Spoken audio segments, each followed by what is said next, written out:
many concerned citizens joining us for an update on a process of reinventing the Bernhart Dam area. And I first want to thank Rabbi Lipsker for allowing us to use the Chabad. And I had asked the Rabbi just to begin our proceedings with a short blessing and prayer. Rabbi. Welcome, everyone. How many of you are neighbors? That's it? The rest of you belong to the city already or something? Okay, well, we're happy to have you here, neighbors. I'm sure you pass by the building, somebody say, what's inside this building? Well, now you know. I'm happy that you're here. You can knock on the door anytime and come in and say hello, pray, have a cup of coffee, whatever you like. And people of the city of Reading, we welcome you too. Thank you. Very much. It says in the Talmud and the Jewish scriptures that if you have good neighbors, that's a good thing. So we're happy that you're here and we have good neighbors. And of course, I drive by Bernhart's Dam all the time, and I always like to see it looking nice. So I don't know what the plan is, but I'm excited for it to look nice. I hope it's going to be nice, you know. And in fact, part of our Jewish tradition is on the high holidays, we go down to a body of water and we make a special prayer. And we hope that they're going to leave a little bit of water, at least for us, so we can continue that tradition. If not, we're going to have to build our own ocean or lake in the backyard. We're thinking of it. Water is a very important thing, as we know. Without water, you can't live, you know. And in Judaism, the Jewish Torah is compared to water. And there's many values to that, and I'm not going to go through the whole thing because then we'll have to call another meeting for next week, and you don't want that. But one of the things is that we just celebrated 3,335 years of receiving the Torah at Mount Sinai when Moses gave us the Ten Commandments, and of course the 613 commandments, as you know today, the Torah, the Old Testament. And it speaks about how no matter when you pour water down on something, it goes to the lowest possible place. We know that. It's a physics thing.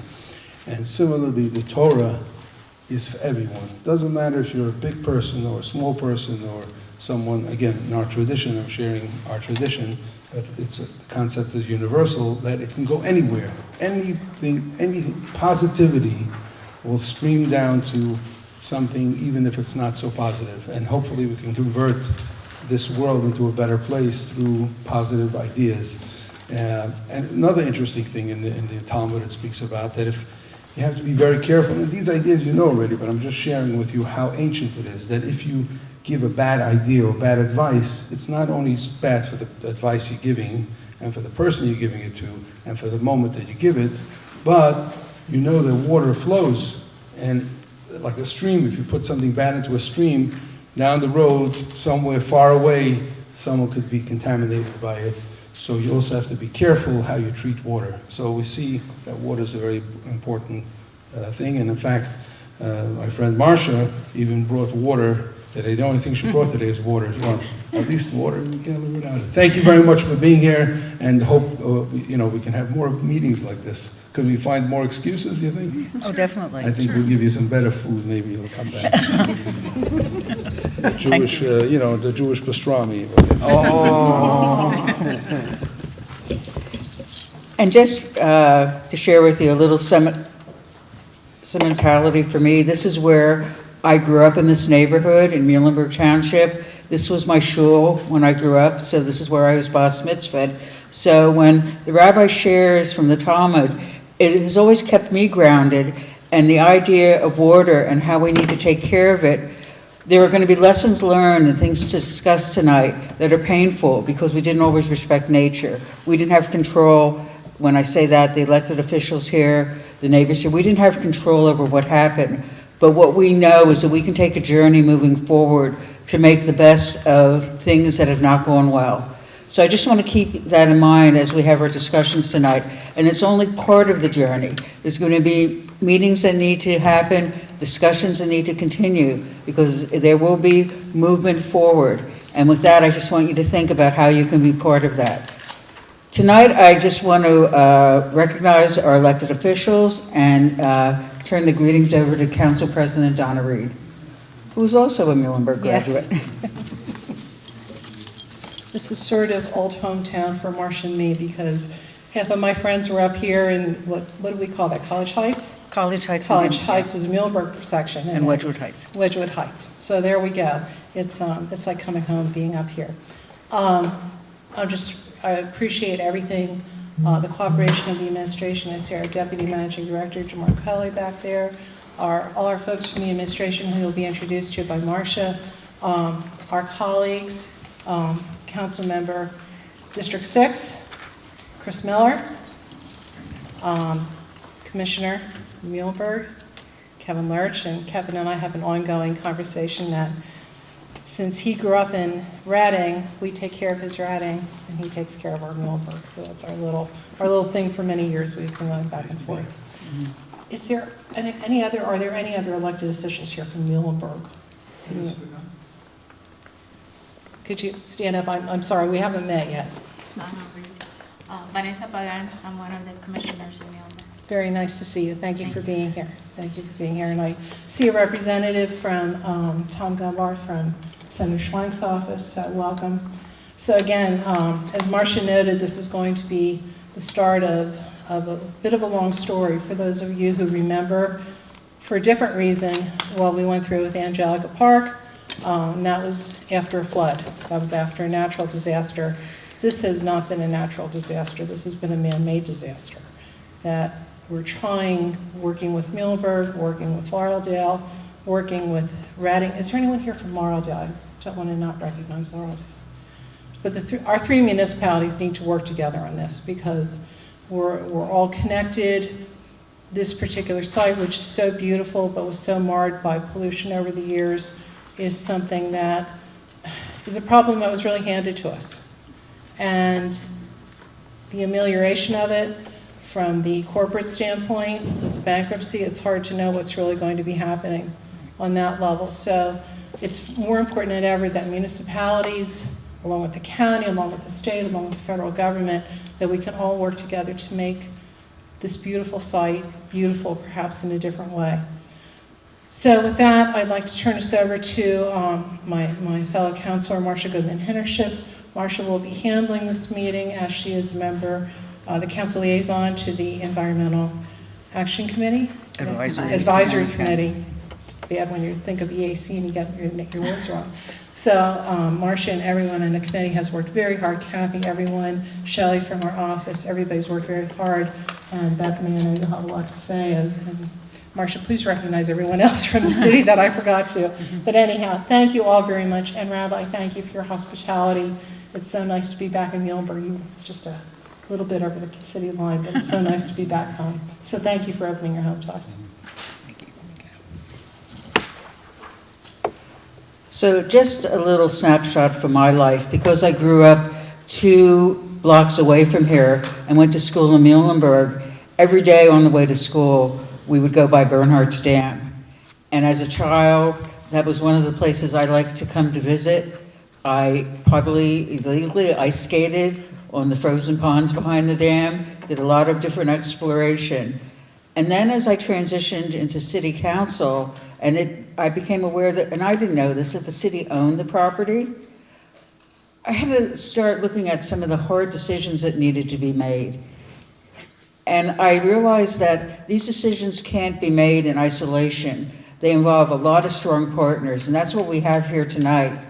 I first of all want to recognize the City Public Works staff and Jamar Kelly, our Director of Finance and Deputy Managing Director. So Jamar, I think you already recognize.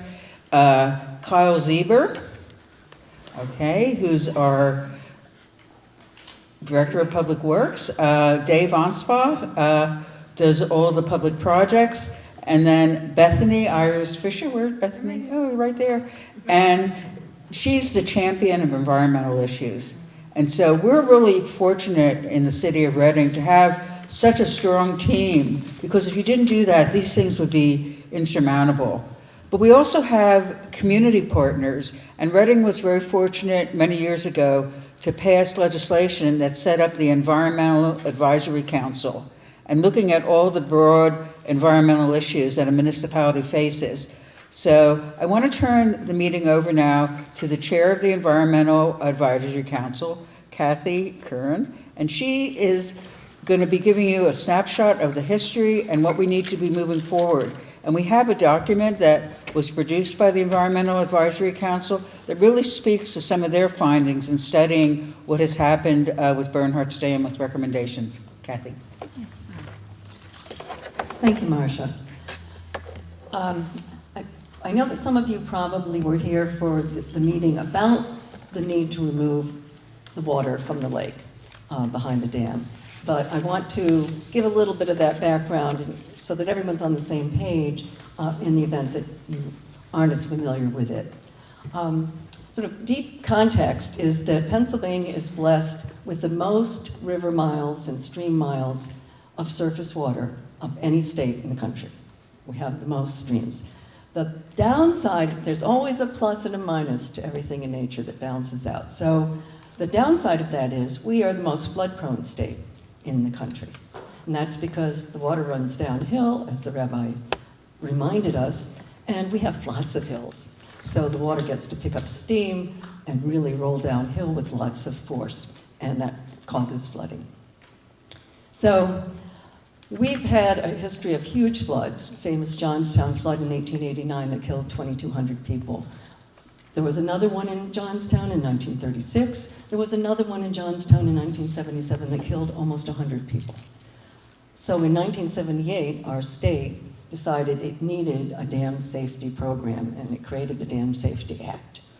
Hardly any other state has its own state program. You've probably heard of the Army Corps of Engineers that does nationally projects for flood control and dams.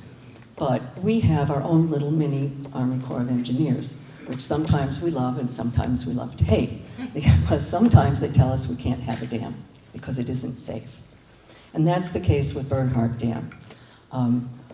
Why do we have to dewater the dam? Well, we had a choice. In 2016, the Department of Environmental Resources, the Dam Safety Division, evaluated the dam, did many investigations, and determined that from an engineering and safety standpoint, the dam was a high hazard to people and property below the dam. A lot of people didn't believe that. They said, well, why? If it's been there over 150 years. And before that, in the 1700s, there were dams in the same place. And then they rebuilt them and built them for other purposes. So this dam was rebuilt twice, once for power, once for water supply. And then when water supply wasn't needed anymore, it was transferred to just be a park, and has sat there, and people have enjoyed it since. But what causes Bernhart Dam to be dangerous to us is that it can't let the water from a serious major storm drain out fast enough. So think of a bathtub. If you have kids and they turn the water on full tilt, it might actually overflow, even though there's an outlet. You have a safety drain in there, but it can overflow and cause damage when it gets too much water coming in for the size of the outlet going out. And that's what is the problem with Bernhart Dam. And you think, well, but it never flowed over the top yet in 150 years, so what are they talking about? They're just thinking about climate change in the future, when we're supposed to get more and more intense storms and more water will fall at once, causing more and more difficulty for that outlet to take the water away safely rather than letting it overtop the dam. Well, think about what it looked like in maybe 1850 when this dam was built, and what our community looks like now. Think of all the roads and houses and basketball courts and playgrounds and our roofs and our parking lots that don't let water go into the ground as it used to do. Instead, that water is all rolling through the stormwater system and into the water behind the dam. So our water has been increasing and increasing and increasing, and now the outlet that was designed is too small. And it's calculated that if we get a really big storm, storms that have happened in Pennsylvania, if it happened to come right here to Bernhart Dam, the water would not be able to get out fast enough, and it would top over the dam, which could cause the dam to actually catastrophically break. In fact, that's exactly what happened in the Johnstown 1977 flood. Several little upstream dams couldn't hold the water from a big storm that sat over Johnstown, and the dams broke, flooding the community at the bottom. So in 2016, we got an order, the city got an order saying that we had to either rebuild the dam so that it had an appropriate spill, they called it spillway, a way to spill the water out safely, or we had to remove the dam and dewater the lake. And we hedged and we hawed and we tried to avoid it, and we tried to get other opinions and we tried to get other information, and of course nobody really wanted to do that, but it's a matter of law, and we were ordered that we finally had to if we weren't going to fix the dam, they gave us a deadline and we had to get the water out so people would be safe downstream. And that was finally completed last year in 2022. So the water's out of the dam. There's been about a year for the dam, for the old lake bed to recover, and the stream to start finding a new place where it should go, and nature's starting to come in and revegetate it. And there is still a small pond, and there probably will be a small pond, because it turns out that people in the 1700s knew what they were doing, and this was an ideal place to put a dam because there already was a rock formation that kind of made a waterfall and held water behind it. So they just made it hold more water. And so it will still have some water in it. So we would have a stream and a pond to figure out how we want to work with that to make a beautiful park again for everyone to enjoy. So I'm going to make sure. So the two questions that the EAC looked at were really, should the city rebuild the dam, or should it re-envision the park with a more natural viewpoint? And so on that first question, we looked into it. There's been quite a lot of experience in Pennsylvania with having to remove old dams. There are lots of them. There are thousands of them. And there are over, at last count that I'm aware, there were 283 dams in Pennsylvania that were high-hazard dams and other communities have to either breach or dewater those dams or rebuild them. Well, rebuilding a dam like that is $4 to $7 million at least. Okay. And what are the benefits from that? So we looked, what are the benefits? Well, there don't seem to be a lot of benefits. There's certainly aesthetic beauty benefits to seeing a lake, and the people directly around the lake get that benefit regularly. But people weren't really using, not many people since about the 1950s and 1960s have been using the park very much for recreation and for picnics and things like that. Part of the reason is that area, as you probably know, was contaminated by by previous battery companies, and finally the Exide battery company, who ended up holding the bag for the entire historical mess, and in particular lead contamination. So the park had to be closed.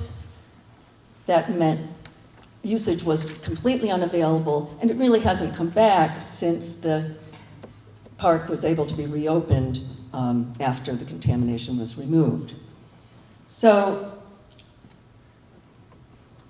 we looked at the benefits and the costs. The costs are the original cost of rebuilding the dam at $4 to $7 million. The cost going forward of maintaining the dam, which people forget about, and that's why dams go into disrepair and why bad things happen. So it's an expense going forward to maintain the dam. it'll be an expense for our grandchildren when the dam no longer has useful life and they're in the same boat we are, figuring like, oh my God, what do we do about the dam? Because we don't want anyone to die or property to be destroyed from catastrophic failure.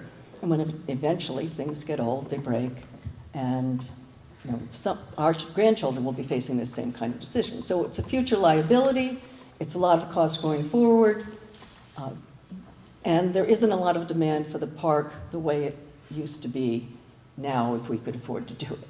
So all of those things and other things taken into consideration, the EAC's view was that there were many more benefits and less costs to thinking about doing something like what we did at Angelica, frankly. Let's make a beautiful water and environmental playground and education center, and let the water still be there, but let it be in a more natural form. Let it be in a stream and some wetlands, and maybe there could be boardwalks, or there could be a little fishing pier on the pond. Your imaginations are what we need to figure out how to make it a wonderful park again. But we felt that both people and the environment would be better benefited, would get more benefits with lots less costs and lots less future liability than if we tried to rebuild the dam. So our recommendation was to go forward with a more natural remediation and get the communities together to think of what kinds of recreational and educational and environmental and natural opportunities are you interested in having for your families going forward that we could incorporate into the future of Bernhart Park. Okay. And shortly, I want to say, because this has been mentioned a couple times, we're going to show you some pictures, I believe. I think Bethany has some pictures of what the park looks now. It's been dewatered. Because it's still shifting around and there's lots of mud that will still capture you, and you'll have to call someone to pull you out. No one's allowed in there except Bethany and her team. I'm not even allowed in. We got to go do a tour and see what it looks like, and it's quite impressive how nature mends itself and how a beautiful stream is emerging and so forth. So, yes? I have a question. I remember when the Exide cleanup was going on, and they were cleaning up Bernhardt's for the lead. Are you saying that it wasn't totally cleaned up? Okay, that is a wonderful segue, because my the first question we tried to provide advice to council on was, should we rebuild the dam, or should we forget about rebuilding the dam and let's use this as a beautiful example of watershed, water, and nature. And we went for water and nature and people enjoying it. But the second question we looked at was, how can the park be used, or can the park be used, when it still has lead contamination remaining from those Exide battery operations? So we looked into what was available about that. And yes, what had happened with the Exide battery contamination removal was all of the areas which had high levels of lead in the soil, which were accessible to people if they were in the park, were cleaned up to what were considered safe levels. And there's a huge debate about what is a safe level, but they were cleaned up. And the current results suggest that they're in pretty good shape. There are two areas in particular that weren't cleaned up. Soil wasn't removed because one was an island, and you couldn't get there to be on it. And the other was that steep slope sort of behind the island that now the development is behind, the newer development. And that steep slope was considered pretty much impossible to climb and play around in, so they didn't feel there would be contact, therefore there wasn't any effort to remove soil there. Bethany's group is going to tell you more about the results of monitoring the city has been done, but the good news is there isn't lead in the water. So it's not coming out of the sediments, and while there may still be some in a couple places, it's not washing off, just as far as we can tell yet. So we'll keep monitoring it, but it looks as though capping with some soils or some clays and then putting the appropriate kind of vegetation on it to hold everything in place, and maybe in some places really bushy, hedgy vegetation that won't invite children into play, will probably protect the public really well. The alternative is removing soil, contaminated soil. And when you start digging soil up, it's going to go into the air, it's going to go fly in the air on a windy day like we often have, to properties and residences. And what we found over recent years in doing lead contamination, soil contamination removal, is you often get less exposure to the lead that's in that soil if you cover it, separate the people from it, vegetate it and get natural attenuation of it, rather than start digging it up and transporting it around. It often results in worse. So we'll need expertise to look at that, and that's one of the reasons we wanted to have this meeting and update people, because it would be good if we could start going out and looking at design ideas, and of course, the environmental engineers and water quality experts that would be hired will do more monitoring and check the soils and see if there are areas where it should be removed, or if we can keep people out and keep vegetation and soil on top of wherever there might be some lead. So our view in our report was that we were concerned about those two areas. They are higher. Now, we don't have a lot of data, but the data that has been done and collected suggests that they are higher than what's allowed for residents currently. They're probably about what they allow recreational exposure to be. But we aren't happy with that. We're an environmental justice community. We've all been exposed to lead, more than most people. We had a lead smelter, we had the batteries, we had, like everybody else, we had lead in our gasoline, and so our children are getting more exposure from other sources. So we really we want to be on the conservative side about anything that has lead in it. But with this last year and the evidence so far, it doesn't appear that lead is getting into the ecosystem and getting out where it would expose people. If that remains true, we'd be comfortable with just a natural remediation approach to it. So the other thing I want to mention is that we included that in our larger report. EPA has reopened the Exide site and has money from the bankruptcy of Exide that it's going to use to do more assessment and probably remediation. Our area and the area around Bernhart could be possibly in the future included in some of the new work they're doing. And we certainly would want to have the community step up and say, we'd like to have EPA help monitor this so that we're sure, and we get as much data as we can to help us build a really beautiful and safe park going forward. I wanted that we'll have questions at the end if you have questions for me or for Marcia, but I want to pass it on to Bethany and Dave to tell you more about what the city has been doing in this time since they had to dewater the dam.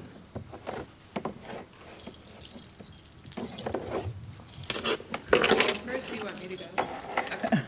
There you go, Bethany. Alrighty, I'm actually gonna use my teacher voice, Okay, good. and I'm gonna point you all towards the wall, because I like pictures. I think they're helpful.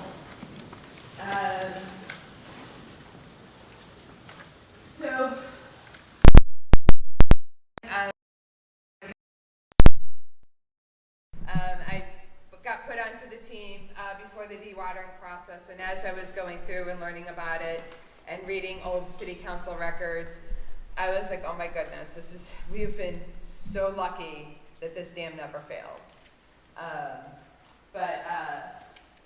So we have been looking at it as, okay, it's a deep mission water supply, it's a high hazard dam. What do we need to do to make sure our communities are safe? So it held about 40 million gallons, and the flow is about 2.5 million gallons a day. That is still true. It is stream fed. Originally built as a grist mill, expanded to supply water for Northeast Reading. It was decommissioned in the 1920s after Lake Adelani was put online. It was topped in 1972 during Hurricane Agnes. And then it was declared high hazard in 2016, and the insurance pushed it and said, we're not insuring you anymore. Basically used for fishing and walking. There's been no boating and swimming permitted, and I don't know the last time it actually produced ice to skate on. Probably not in my lifetime. So this is a picture of the spillway. So I'm standing on top of the dam, looking at the spillway right after we dropped it off. And you can actually see the different layers of the dam and how it was layered onto, with big gaps in the middle. Big gaps in the middle are not good.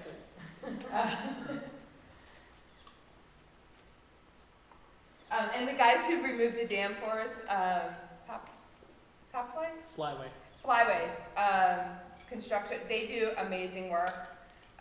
They did such a great job of just keeping it nice and steady, and I have to commend them for a great job. So my basic role for the last year has been to making site observations, figuring out what the site conditions are, and developing some of the recommendations. So we've done some plant inventories, we've looked at the macroinvertebrates who live in the stream, and we've been keeping track of the fish and the birds and the mammals and making sure everybody's healthy.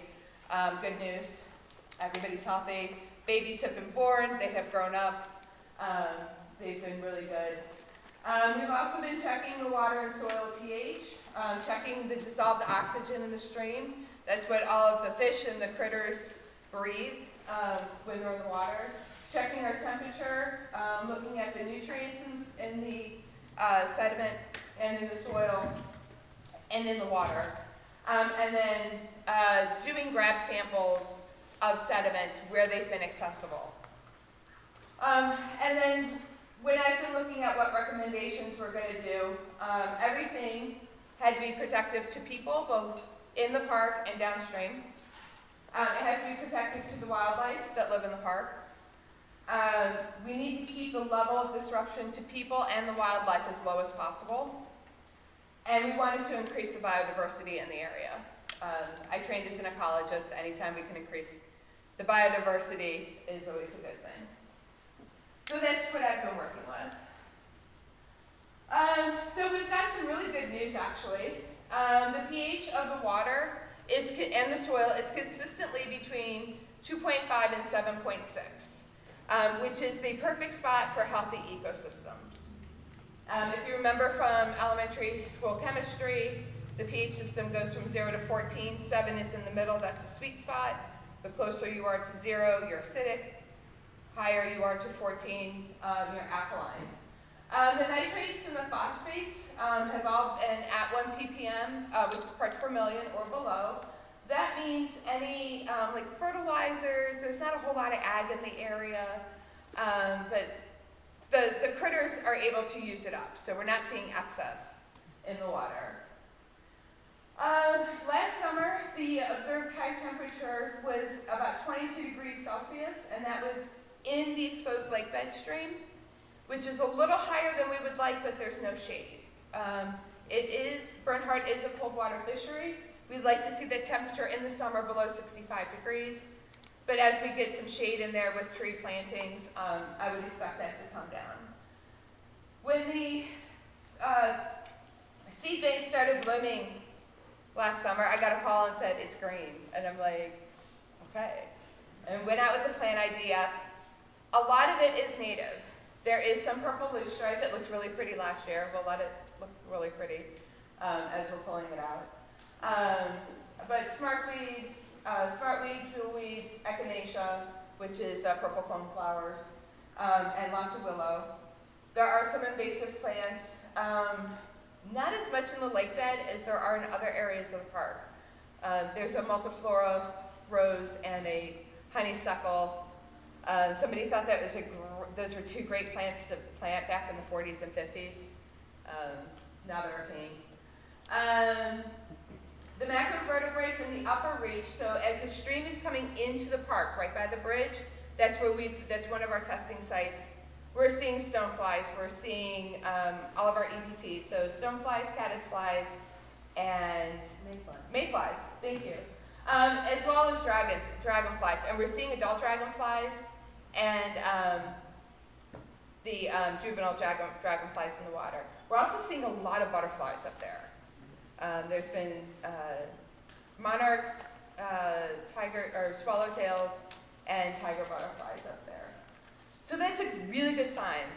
The insects that live in the stream do not like it when it's icky. They don't like it when it's too warm, they don't like it if there's sediment, and they do not like it when there's heavy metal contamination. And they are starting to move into the lake bed. We now have caddisfly in the lake bed. So I'm like, and that only took one season. So it's a really good sign.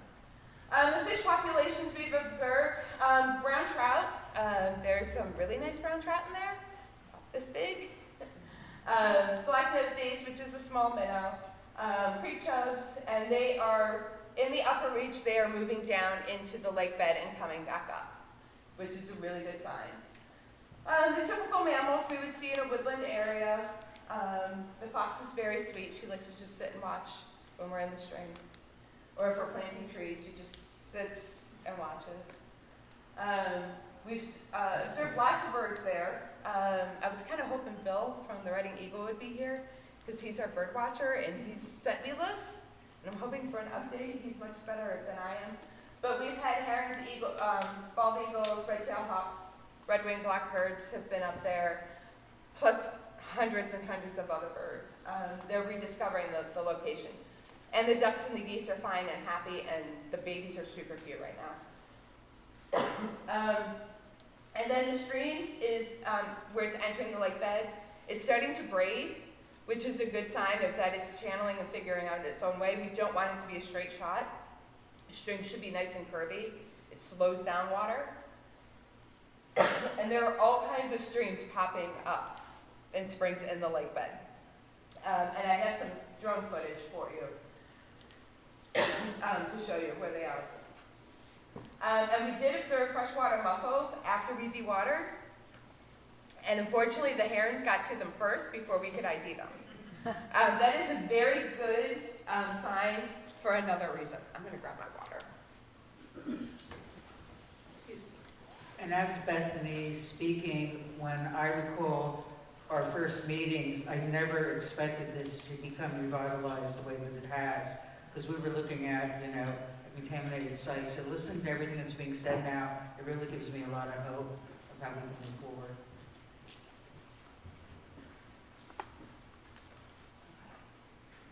Okay, we do have additional site issues, the invasive species. In the former silting children's pond, that stream is very slow moving, and we've been getting positive mosquito populations. That's not good. It can be fixed. Somebody decided to dump tires in there. That's going to be a fun job to get them out. The sediment is deep and it's very wet. I have no idea how we're going to get them out, but there's about 40 tires in there. So, I don't know, people just like to throw things in holes and not the correct ones. We do need to do some relocation of the park furniture to appropriate locations. We have areas that we cannot mow because the hydrology has changed in the upper stream area. And so we can't mow it because we don't want a rut, because we don't want mosquitoes. So we do need to address and get some of that park furniture moved. And then, of course, removal and regrading of the dam to reduce a fall risk. People are climbing down the dam every day to go fishing, and I want to just make that a better, safer thing. We don't want anybody falling and getting hurt. It's not an easy rescue. We did work with the EPA. They have a program called CREATE, which helps municipalities deal with water infrastructure issues on whether we should, and where we can put a dollar amount on something, of whether we should replace repair, what are the different kinds of things, what are our options, and allows us to put a monetary dollar on it. So when we looked at doing a dam replacement, and it has us do it over 50 years, we would still be in the same situation and basically putting our future selves in the same situation. Any dam can fail. And we were looking at about $867 million in costs expected if we would replace the dam and have it fail. If we pulled the dam out and did a stream restoration, we have lower costs, but we are also looking at about $150 million in avoided risk. So $150 million that we're not going to spend rebuilding homes and other businesses. And then it's really helpful when we put it like that. It's like, okay, we kind of financially know which way we should go.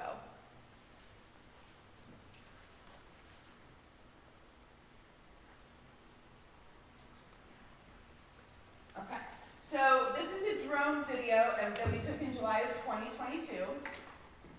So last summer, there we go.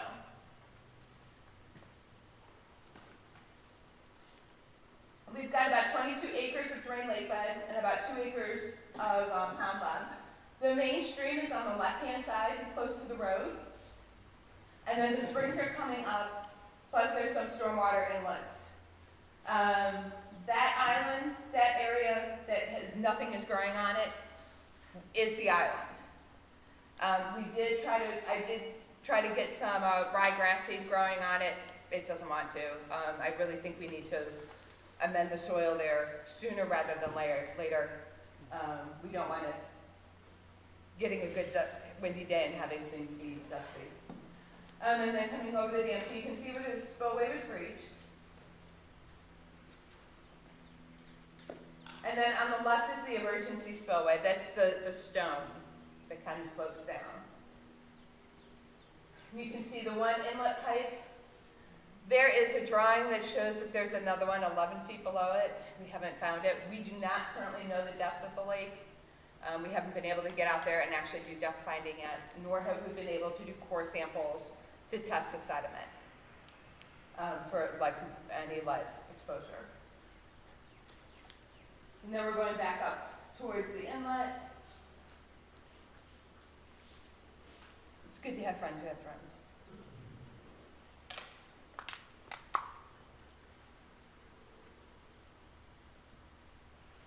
So this is the area of concern with the higher contaminated area of the lead. The area behind it is coming along really nicely as a wetland.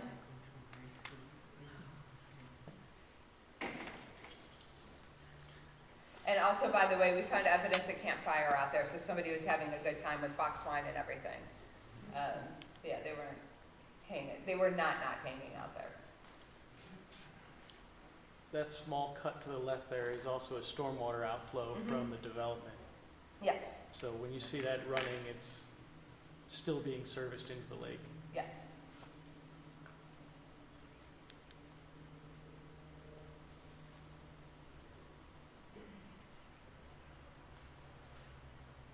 And then we're going to come across and come back.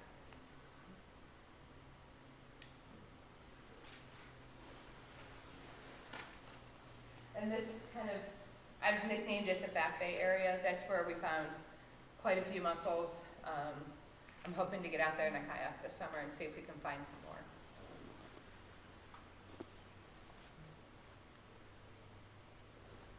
And the round circles are the springs where the spring is coming up. So that's what she would look like a year ago, or almost a year ago.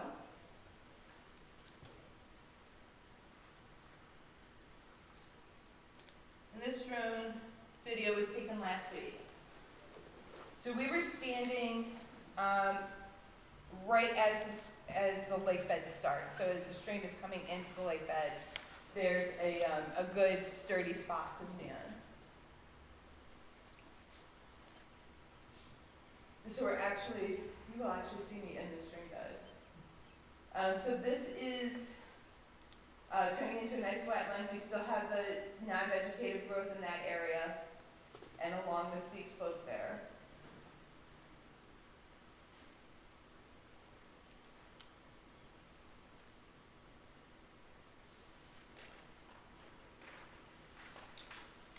Bethany, is the island gone that was in the middle area? That is That the is island. the, That is it. That is the island.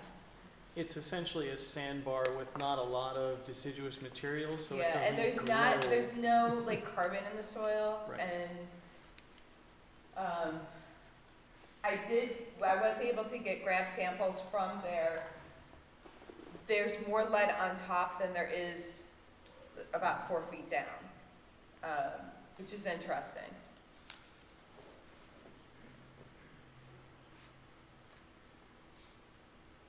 And it's grading up really nicely. Right along the stream bed is where we have the most invasive plants, which we would expect because they'll just kind of move in.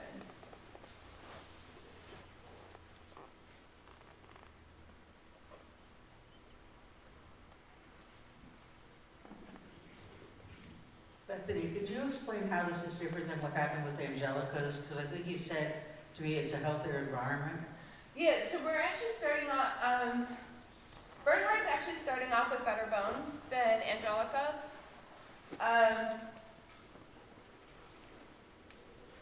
One of the reasons, I think because we were able to slowly dewater it and not have this catastrophic, it takes out everything. It allowed the critters that live there to acclimate and to move around. Also, we didn't immediately go in with heavy equipment and start moving all the sediments around and let the natural seed bank, we wanted to see what was going to happen, what did live there, and you know, what has been in the area. I'm also part of the Angelica Creek Watershed Association. And one of the things that we have found with Angelica is to not over-engineer things, because Mother Nature will just move it anyway. And sometimes it's just better to let the stream do what it can do, where you can. So it's got some nice bends and curves to it. Angelica is not that crooked yet, and Angelica has been in restoration for 17 years. We also found that in the engineering of Angelica, the engineers tried to force the waterway to go a specific direction. And every time we have a rain event, Mother Nature changes it. She decides to go straight when everyone wants her to curve. Yep. So fighting it is not advisable. Yeah. We did see that preliminarily out at Bernhart's as well, where we had to reconstruct some of our riprap and stone on the influence Oh, side. yeah. Because it was etching I through a don't lot know of if we have sediment. a drone photo of it. I do have other photos of. They put in some riprap as the stream's coming in, and that moment, the stream decided it was going to go around it instead of cutting in the bank. It's stopped eroding that bank. It's kind of found a nice medium. And you can see me in the stream. That was grabbing the pH and the temperature. And then I think Ron brings it back. Say hi to Ron, who's our drone operator today. But I think that's about it for that one. Okay, so recommendations. We need to continue doing water testing and monitoring. We do need to get some sediment cores so that way we know what we're actually working with. We need to continue doing the periodic fish sampling for lead. It is very low level. We've got to make sure it stays that way. We need to sequester the exposed, call it deposition areas, so the exposed sandy bar areas with amended soils. And then utilize some assisted succession techniques, so removing invasives from the site, replanting native plants. And then we've had the absolute pleasure to work with a landscape design student on his capstone project from Del Valle University, and he's actually here tonight. And he's a Reading kid and a Muhlenberg kid, his family moved. And he came to me with wanting to do a potential, what does this look like, as his capstone project. He got an A. And looking at doing some boardwalk design, observation deck design, so that way people who want to go bird watching can go bird watching. If you want to sit and hold hands and smooch with your honey, you can do that too. And also make sure that people who do want to fish there have good access and safe access. I am also recommending that we have or establish a watershed association for Bernhart to help continue the monitoring and the collaboration between our communities. We get to share this space. And then also, of course, establishing the fund intergovernmental agreements for funding and stewardship. Even though the city of Reading is the property owner, I'm not going to be able to get grant funds unless Muhlenberg signs off on it. And what are your plans for removing the invasive, I take it those invasive plants? Invasive What's the plants. procedure? Right now, I've been just doing hand pulling. We very reluctantly will spray, and only when that is, if Penn State says this is the best recommendation, we go through them on the recommendations. I do not hold the pesticide license, but I help the people who hold the pesticide license go to that. We haven't sprayed anything at this point. Right now, it's all mechanical. Good luck with those multi-flower roses, very thorny. Oh, that's going to be heavy equipment. That's going to be a lot of fun with pulling them out, cutting them back, pulling them out. It's going to be a lot of fun in the most sarcastic way possible. And then, of course, let's figure out how to make new memories in the park. Angelica is considered a national success for stream restoration. Angelica is currently in front of the Environmental Quality Board in the Commonwealth to go from a cold water fishery to exceptional quality, or exceptional value. It may be the first restoration in the country if it gets that. We can do something similar here too. It's got really good bones, and I think we can work together to come up with a really good plan and build a really wonderful space. Ben did come up with some design boards for us to look at, but I think Dave had a few words to say about what any potential dam removal could look like and what that process would be like. The restoration part I'll be leading that part, but Dave is our dam guy. I am not the damn guy. I'll come over this corner so everybody can straight next the other way. Yeah. I am the City of Reading's Capital Project Manager. I'm not a public speaker, so I wrote down some things, so hopefully I won't stumble too horribly over them. Often my job is taking the visions of the public, the council, and the administration and building them. So I'm often a hero, but in the case of Bernhart's, I am your villain. I did initiate and move forward with the removal of the spillway. There's approximately 300 residences and 19 businesses downstream, including Carpenter, who is a specialty metallurgy site. It is not what we wanted to do, but it's unfortunately what we had to do. Past that, I will tell you that I have a history in water and wastewater. I also am a master watershed steward. I do have a lot of pride in history. I have a lot of pride in preserving things of that nature. I learned a lot about Bernhart's and its construction by removing the water. We found out that it was a stone-lined dam. If you go down and look and you excavate some of those soils and sediments, you can see that there's an apron of stones that were hand-laid around the entire perimeter. Beautiful construction. I learned that over the generations, there was a 7-Up bottler that was just upstream on the other side of the bridge, and I can tell you how much glass is in the influence side of that creek. A lot of it has been shaped over time by sediment flowing, and it has that beautiful sea glass look to it, but a lot of it's still shards that say 7-Up. I can tell you that I was a driving effort for getting the EPA back out and doing analysis, doing a second round of testing. And their final explanation was that it is safe for an adolescent to be exposed less than 80 times per year. It's not a don't eat the soil, it's a less than 80 visits for a developing adult. That's what we were left with. At the time when we did do the dewatering, it was Exide Superfund had expired. There is a renewed life in that. We are looking for direction on what we would like to do with Bernhart's. We know that the spillway is a temporary measure. We know that the full order from the DEP is the removal of the dam. The city is prepared with some capital funding to do a remediation that would remove the remainder of the earthen dam, because currently the spillway is at bedrock.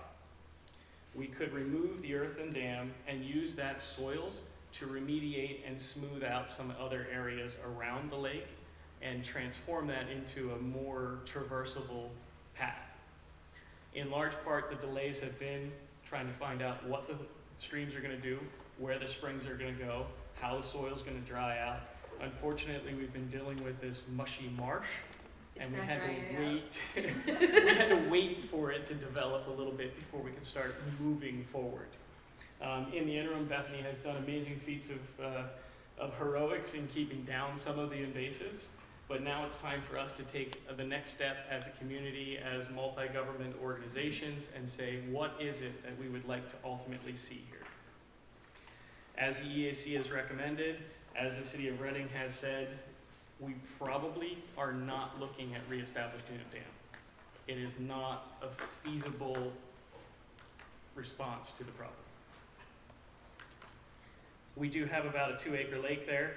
It will remain until future sediments do come downstream, and it could be hundreds of years before that lake does silt in and does form a stream through the property. But sediments will come downstream, they will get caught there, and eventually that lake bed will fill in slowly.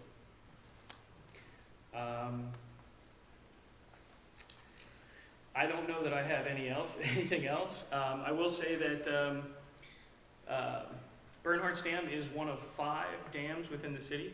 Only one of them was actually designed for its retention, and that's Onalani Lake. Willow Creek will be removed. Bushong Dam will be removed. Eagleman's Dam is currently under evaluation, and Bernhardt's was dewatered. So 4 out of 5 are basically out of commission. So I can answer some structural questions, or I can go back. What I have, that's kind of where we're at the moment.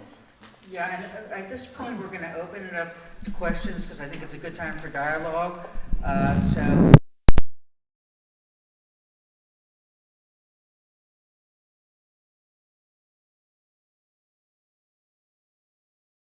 Township or the city of Reading? Currently, the property is owned by the City of Reading.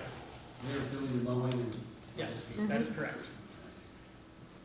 The property is owned through the Earl Trust by the City of Reading. So even though it's not within city limits, so the city has the responsibility to do the work that needs to be done, but of course in collaboration with Muhlenberg Township. Yes? Yeah. Yep. In the collaboration of the government, will the county be involved? We will continue to reach out to the county. Unfortunately, none of the commissioners were able to attend the meeting tonight, but we will definitely want to be able to engage them in the discussions. Yeah. Ashley Showers, I'm the Assistant Director of the County Planning Commission. We're very much a part of discussions about Exide and EPA and the Superfund, and our commissioners are heavily involved in those conversations, but we also are part of Bernhardt's Dam, and we are involved and aware of things. Yeah. Yeah, and the one good thing through all the pain that we went through with all the contamination is we have formed strong partnerships. So where we started out from, we've made an enormous amount of progress. And, you know, as an elected official, I never expected it to come this far along as it has, even though, as Dave said, it was painful, the decision that we could not rebuild the dam. As we looked at all the data that was being provided, it's the wisest decision. I do believe city council needs to take action at this point. Can you explain what we need to do, Dave? Absolutely. The next course of direction for me would be having that next vision. So if city council were to officially pass that we would like the dam to be removed, there was an original design that had the complete removal. And during this effort, we rolled back that design to only the spillway removal. So we could continue the process of removing the dam with legislation. Okay, thank you. Okay, any other questions? Yes, sir? This is probably a stupid question. Never a stupid question. Earlier on, you said about the gaps in the dam. What types of gaps were in the dam? So I can speak a little bit to that. So the dam was constructed in multiple layers, and we saw that when we excavated the spillway as being indicative of what the dam was. The first layer that's up against the water face is a clay layer, and it's a water stop. Inside that clay layer was a layer of red brick. Inside the red brick was a layer of cobblestone. Inside that was another layer of water stop. Inside that was blue granite. What we assume is as the dam evolved through its lifetime, they kept adding and making it thicker and making it taller and wider.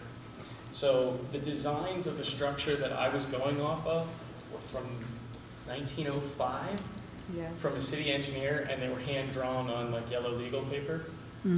That is the only designs that we had to go on, which is why we couldn't do anything to verify the structural integrity. And that stop that goes in towards the middle, what was that? Was that more clay or? Let me see, clay, red brick, cobblestone, water stop. What's the water stop? The water stop is the clay mixture. Okay. So basically it doesn't allow water to go through it like sand or any kind of porous materials. The clay is what makes the dam rest the dam. And you mentioned about maybe getting a path around the entire dam, or possibly extending it a path. Sure. So we know the existing path was at lake level.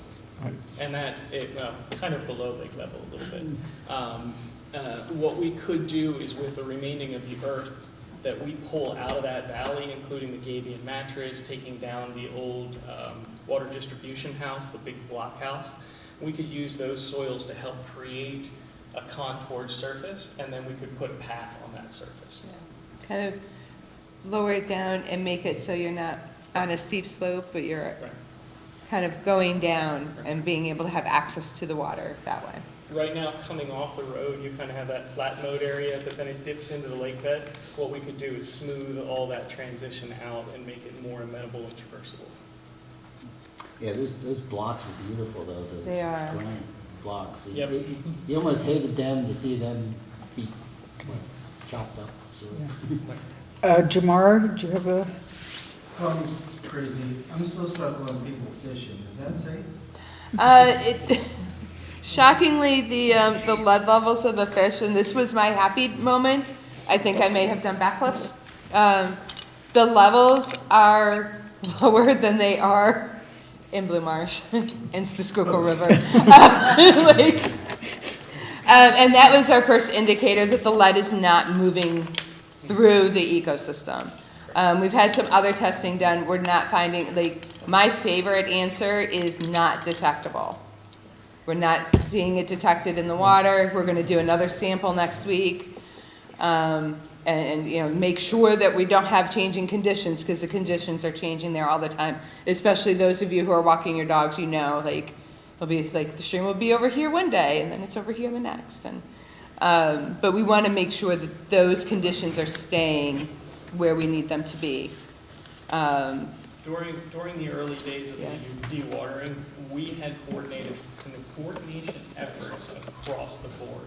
We had PA Fish and Boat involved. We had Red Creek Wildlife keeping an eye on birds. We had birds. almost every organization involved in one manner or another throughout the process.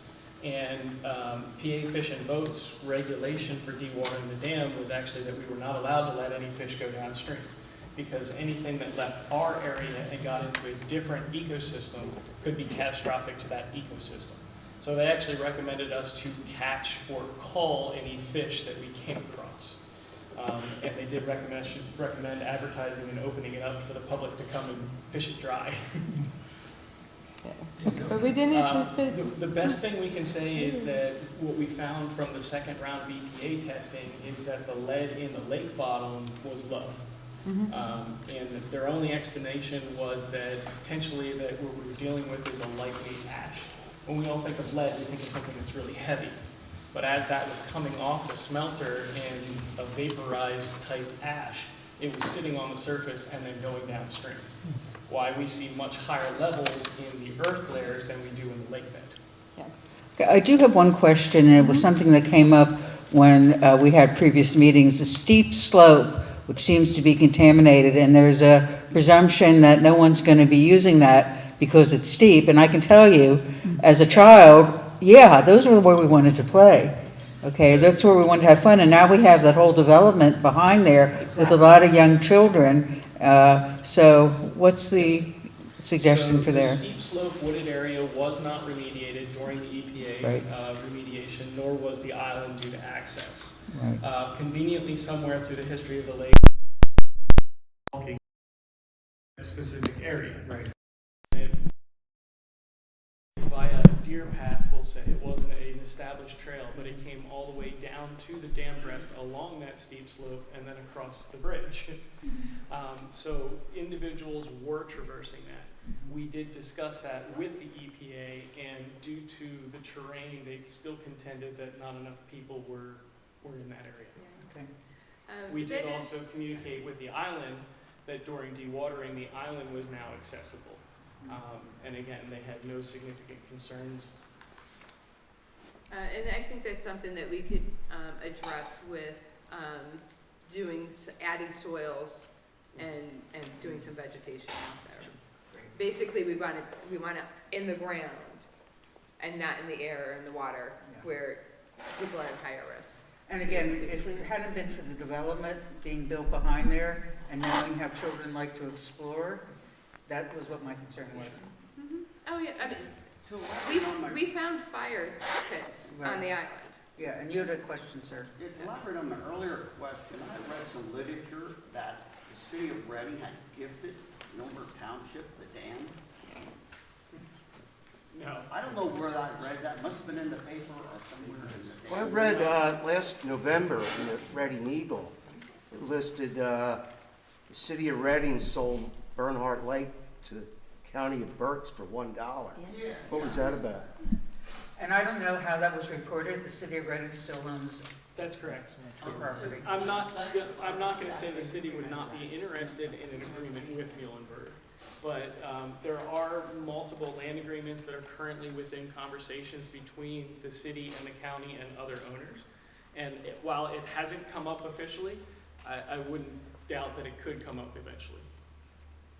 But I think the way to really verify that is just to go to the recorder of deeds, and maybe we just need to publish that on the city website that we are the owners of the Bernhart Dam.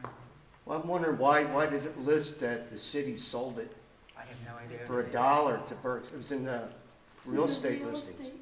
I have a copy of it. It's interesting. Same mark. Yes. Jim, you owe me $1. Okay, and Jamie?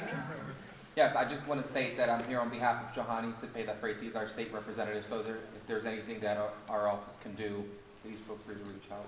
Yeah, and I think that's an important point to make. We talked about the county, we talked about the townships, certainly collaborating with the state, and indeed, the city will be needing to apply to the state for grant funding and such to be able to help with this whole project that's being discussed. So I'm glad you came, Jamie, and that will be the feedback. We'll forward the minutes of the meeting to all our representatives. Thank you. Well, is there any possibility that someone could privately purchase that from the city of Reading? An individual, corporation, LLC? We'll take a phone call. We're not aware of any interest currently, but we'll entertain a phone call. Yeah. Okay. Yeah, and then we have two ladies. Is there a time frame for all of this? I need a vision first. I can certainly develop a plan. Typically, my process involves first engaging an engineering firm and developing a plan. In this case, we do have, I would say, a 60% plan. Once we get to that point, our process usually involves community engagement. So calling out all of our shareholders into a meeting and making sure that, what we're doing is what's wanted. Yeah. And then from there, we go into a public bid process, which usually takes about a month to happen. And depending on the time of the year, then construction kicks off. Yeah, and any good grant application has to have strong community engagement. So this meeting is just a launch point for more community conversation about this project. Question? Yeah, I did have a question, and it goes back to about, sort of relates to the ownership of it. You said that the city acquired that under the Earl Trust. Right. So what were the terms that it was given to the city under? Generally, when there's a trust and something's donated, there's a parameter over what that land could be used for, if it could be sold. I think everybody here probably remembers like Antietam Lake, when we had the same problem with the dam, and the city was all set to sell to a developer and break Not this the council person, just to put that on Okay, record. but the city was, and then the county stepped in and saved that land, okay? So I'm wondering, since this was also, I don't know if that was the same trust or this was a different trust? Well, I think what you're asking are really good legal questions, and we can certainly ask our solicitors to look at the history of how Bernhardt's, and again, something very important we can put on the city website, just so all that's documented, okay? And again, the purpose of having the community dialogue is we want responsible owners, and this is for government oversight. We can work together with good government partners. What we don't want to see is a repeat of what happened with Antietam, where we had speculation coming in from a private bidder that was really not interested in preservation. And the second part of my question is, it sounds pretty definite that you're not even considering rebuilding the dam. So assuming that that's not going to happen, and there is going to be this lovely wetland park developed, there will be future maintenance costs with that. So is the city committed to do that maintenance cost, or is that something that's, because obviously part of the reason that it's in the state it's in is once the city no longer needed it for a water source, and it's not within the city boundaries, it really became just sort of a nuisance for the city to maintain, and it wasn't. It was molded occasionally, and, then the EPA came in and said, don't fish, don't do anything there, and it became kind of an abandoned property. So this all sounds really good, and delightful and stuff, but, who's going to maintain it going forward? Well, and I think those are good questions, but if you look at our success with the dam remediation, with what happened in Angelica, which was more of a crisis situation, and how that now partnering with Berks Nature has been turned into a beautiful wetland, and then the success we had with the Antietam Preserve, working with the county. We just need to all, listening to our stakeholders, get on the same page. We can really build beautiful parks from that, and the maintenance will always be an issue, but we have opportunities. And so it's a matter of continuing to have that dialogue, but hearing from the community what you want to have happen and what you really would not want to have happen.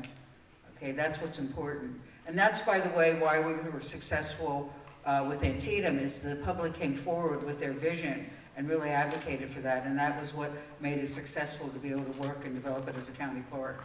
I don't know whether, Ashley, you want any comments on that? Just one second. No, okay. And there was a gentleman in the back first, and then I can go to you. Yeah. Sir? If the dam isn't rebuilt, what does that mean for the people downstream who pay flood insurance?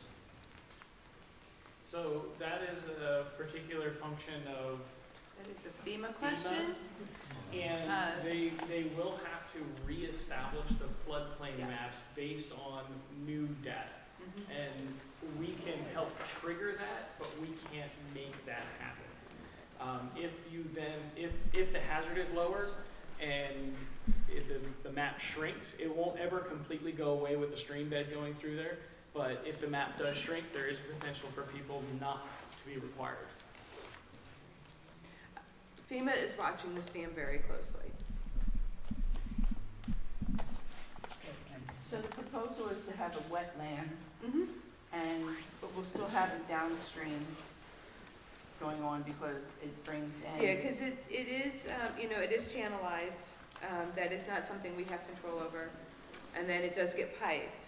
But in the lake bed area, we can restore the floodplain there and the wetland there to help slow down the water as it's coming in. Will the wetland grow as compared to what it is now? Like, it's very small now. Yeah, it'll fill itself in and become more robust, and the more mature wetlands, like what is at Angelica, that can actually really hold back a storm. Like it will slow the water down, and you can see, like the next day, it'll be like the vegetation will be flat for a day or two, and then it'll pop back up, and it works pretty well. We're seeing a lot less flooding in general in that neighborhood, with when you let the stream kind of do its thing, you get less going into the channel. And as you, Marcia, I lived in this area all my life. Right. And I lived around the corner for the last 30 years, and I go over Bernhart's at least 4 times a day.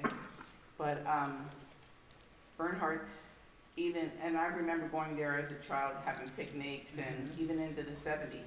But for the last 30 years, that property has not been maintained, mowed, trimmed, One of the nothing. things we've been really struggling with the last 2 years, and that's the only time I've really been a part of this project, is we've been in a drought, but it's too wet to mow. There's actually standing water in that upper stream area where Crystal Rock Road is, the footbridge is. There's a good 2 inches of standing water. We cannot mow it. So we have taken parts of it out of mowing. This fall we'll be able to put down some wildflower seeds and let wildflowers to come up more. Last year, myself and some students put in 800 willow trees to help with the hydrology change there. And it was like that before we took the dam out. It's just been weird. And I think what you're speaking to is even before the dam was breached, there was a little bit of a hazard and everything else developing there. My projects always include carry-on maintenance, and I'll put it, making maintenance simple and easy to do. Because if it's complicated, for instance, if someone has to get off a lawnmower to pick up a bottle or move a gate, they just won't do it. So to make the design conducive to have people mow. Not a lot of people like the weed whack. You'd rather sit on a machine and drive around. So our design would look to make sure that maintenance is in the best and easiest forms, which will help encourage maintenance to occur. And that's one of the things we have happening at Evelyn's Park now, is that because of the springs and such there, it was very difficult to mow. And so a lot of trees have been planted in that area as the dam was drained, and we're still in the process of making that determination. But we're, I think, learning through our experiences what works and how we can have lower maintenance and still have an area that's conducive to public use. Where are those willow trees planted in the top? In the upper stream area, Where the mud cat trees? yeah, so where the stream is coming into the park, like from the bridge, we're rebuilding out that riparian area. That's another place to, like, we want to let the water spread and slow down. So we have, they came from Keystone Million Trees. So when you put gas in a giant, they plant a tree. That's where they're coming from. We have about another 200 to put in this spring yet. I was kind of waiting to see what came up. Deer didn't do too much with it this year. What's the expected survival rate of 800 trees? Maybe what? Everything rooted last year. I heard it was. Yeah, so they did root. They're only this big, so you're not going to really see them. They should start shooting up here in a couple weeks. I did see some nibbles. Some will survive, some won't. When we're dealing with saplings and doing a restoration this way, we're playing a numbers game. So we're going to, if half of them survive, we did great. So we'll see, and then if we have any gaps, we'll put more in.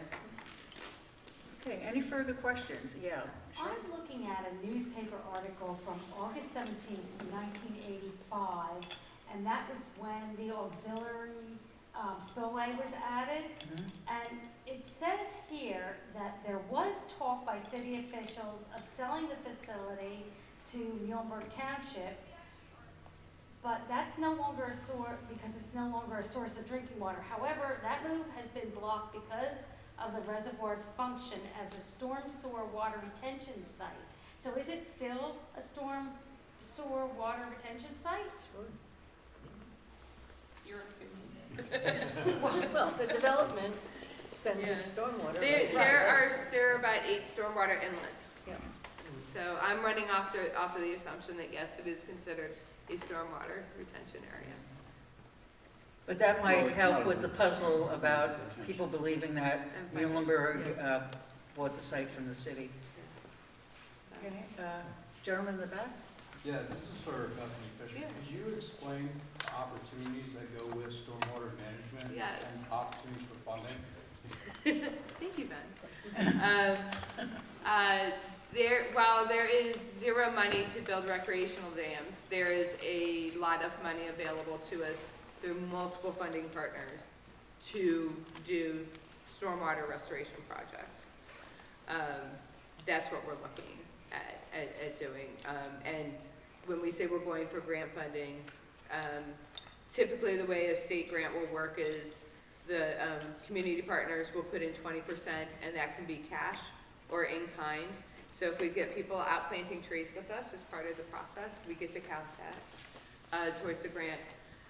And because the city is the owner of the property, and Muhlenberg is the community partner within it, we are going to have to sign off together and work together in order to get the funding. And I just wanted to make mention, before you leave. But they're very interested in getting this done. Yeah. Before you leave tonight, please take an opportunity to look at that marvelous project. And that's your work, Ben, am I correct? Yes. Yeah. Okay, very, very well appreciated. Okay, gentlemen? Yeah, just, this is probably a crazy little thing. You know, they moved lighthouses, so they moved the tower, I guess, if it had to be, if you thought you could do something like that. That is brownstone, and it is heavy, and it is already starting to separate in many places. You can see large gaps. Yeah. We're honestly a little bit surprised it's not fallen on its own yet, but it probably would be better to come down. If you'd like somebody to rebuild it somewhere else, you can certainly. Hire them. Yeah. Unfortunately, it doesn't look like it's in the cards, but like some other sites that we've had that have brownstone or things like that, those are building materials that are desirable, and we don't want to just put them in a landfill. So it could be used, we talked about, unfortunately, out at Mineral Spring Hotel, using some of the materials from that building to rebuild walls and things around the dam, or excuse me, around the property at Mineral Spring Park. In this case, if we're doing a structure where we're lining maybe the pond, maybe putting those stones as a manicured hedge, which the water line would come right up to, would also decrease the number of invasives, make it an easy surface to mow up against, and things like that. So beneficial reuse of those products on site would be advised. Okay. And I'm going to just take one more question, because just to let you know, this is not the end of this dialogue, it's really the beginning of what we need to have from Muhlenberg Township. All right, so for those who don't know me, my name is Kevin Lurch. I'm Vice President of the Board of Commissioners of Muhlenberg Township. I have a couple of quick questions. Bethany, first question. Yes. Your last name and title. Ayers, Ayers, and Fisher, Fisher. And I'm the sustainability manager. And I work out of the Public Works office. I get all the hard projects. Thank you. I just, if you said that earlier, I didn't. No, it's okay. I also have cards with me, and I'm happy, you know, people want to Yeah, shoot I'm me sure we'll- emails, and, you know, if we want to get the gang together and walk the site together and like take a good look, and, you know, like, I'm happy to do that. Okay. Couple of questions. I'm going to go back to your comment about the grant funding. Mm-hmm. So your comment was that you cannot get grant funds unless Muhlenberg signs off on it. Specifically. We need letter of support. You need, okay. Yeah. That's my question. Yeah. What exactly is the ask of Muhlenberg Township? when we get to the point of where we're looking at, so as we develop the plan, once council tells Dave and I basically to go, and we start bringing in the other engineers and putting together what the plan will be, then we would be writing grants for, whether it's boardwalks or bird observation decks, replanting, dealing with the contaminated soils and getting that capped and replanted, all of those things. Then we'll be working together of applying for the funds, and this has Muhlenberg's support. Okay, so Yeah. if you're applying for the fund, is the fund in the city's name only, or is it a joint request? It could be a joint request. Okay, is the city looking for financial obligation from the township? Is that, That is above my pay grade. Yeah. And that has not, At this point, we're looking for cooperation, and, we can figure out what that will look like once we have a better idea of what we're gonna need. I think the first step, and I'm going to bounce this back to the city administration and city council, we need to have an ordinance that we can introduce to be able to move forward. So wherever you want to present that, do it as soon as possible. Okay, that is really important. I know that Council President Reed is ready to put it on the agenda once we have the ordinance that's needed to be able to make the decision. And I don't know, I can't speak with Chris One Miller. thing that would be directly helpful is if Muhlenberg were to reach out to the EPA, who opened up the Superfund site, and say, hey, listen, how about we take a look at this a little stronger? The city is doing the same thing and saying, you've now reopened this for funding, how about we look at what's going on up here too?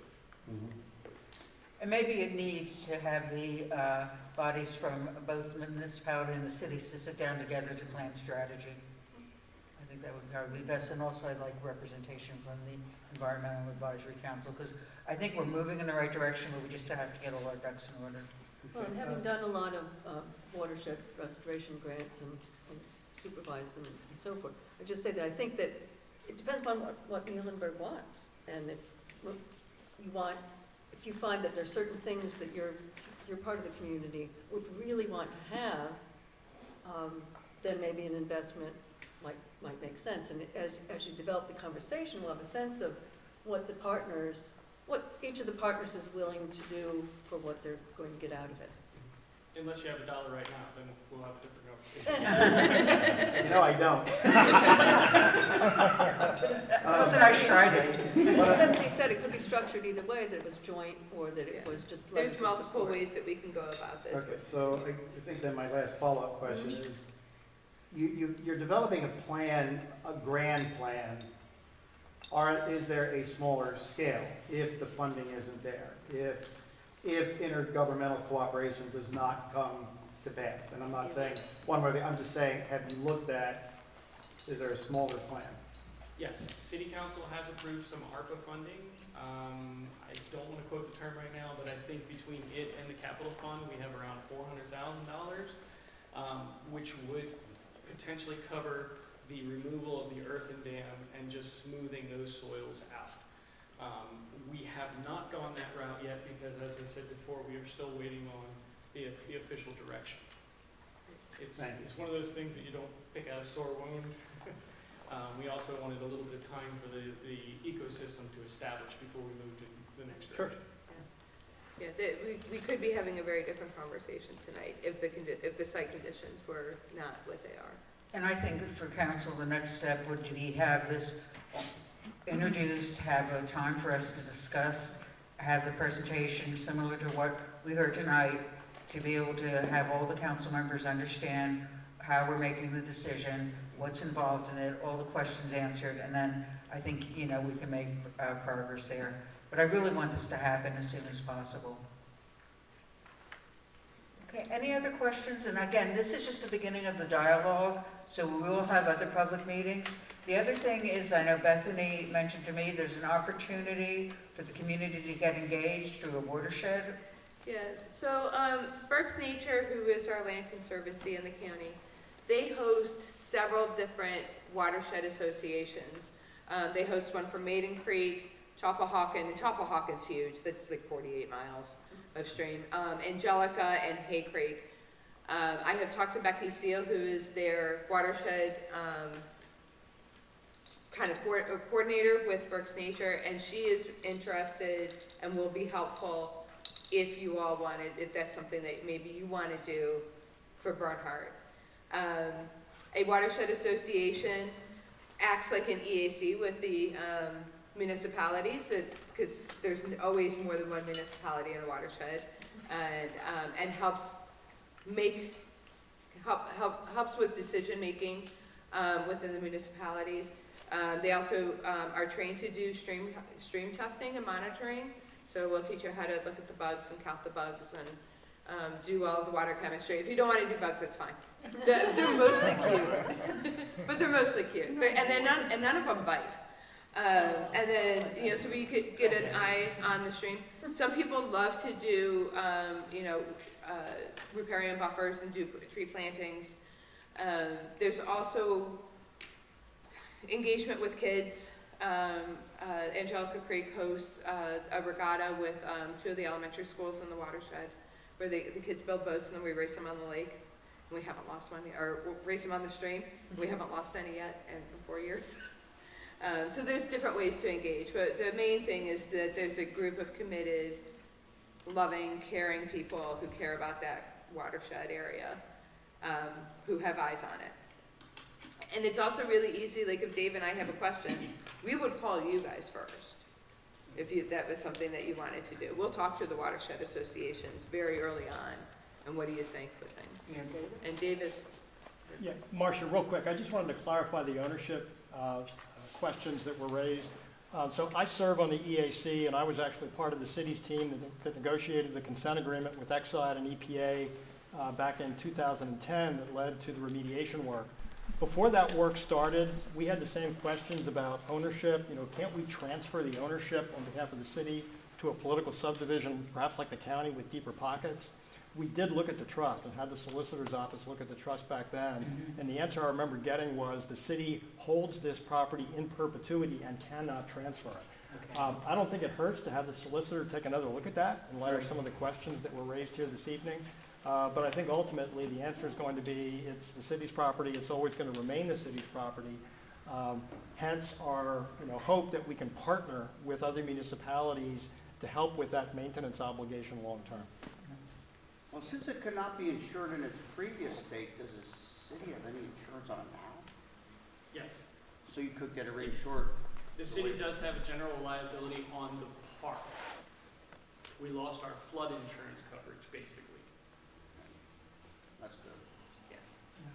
Good you have insurance. So just as a follow-up to the meeting, minutes have been taken. It will be published, and you can locate it on the city website under, where will it be posted, Shelley? That's a good question. I will work with the, because several things have come up this evening about being posted on the website. I'll work with the webmaster to see if we can have a specific section just about Bernhardt's. Yeah.